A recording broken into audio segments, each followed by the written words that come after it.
Réaliser l'initiative phare de l'agenda 2063 de l'Union africaine, à savoir faire taire les âmes d'ici 2030, a été au centre des débats lors du 37e sommet de l'organisation panafricaine tenu du 17 au 18 février 2024 à Addis Abeba en Éthiopie. Selon les chefs d'État africains, la réalisation de cette initiative passe par le recours à des mécanismes favorisant une approche centrée sur le dialogue, la tolérance, l'éducation à la paix. Pour le ministre marocain des Affaires étrangères, Nasser Bourita, cet élan de réussite dépendra incontestablement de la capacité à tisser un maillage de paix résilient au sein du continent. Tandis que nous sommes à mi-chemin de la mise en œuvre de la stratégie Faire taire les armes en Afrique à l'horizon 2030, l'émergence persistante de zones de tension soulève des questions pressantes. En 2030, notre évaluation se doit d'être positive.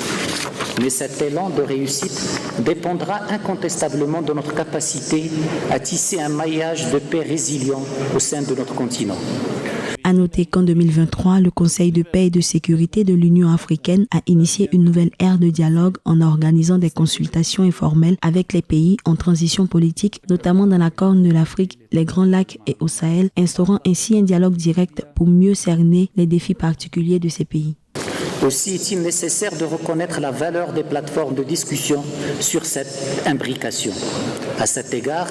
les processus de Tanger, Assouan, Dakar,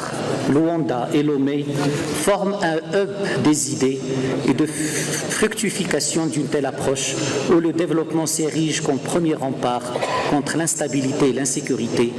aligné sur le plan décennal de l'agenda 2063. Alors que l'institution panafricaine, désormais membre du G20, ambitionne d'obtenir un siège permanent au Conseil de sécurité de l'ONU, pour le président en exercice de l'Union africaine Mohamed Ould El Ghazouani, la restauration urgente de la sécurité et la stabilité sur le continent permettrait de renforcer son union et sa coopération, gage de son imposition sur la scène mondiale.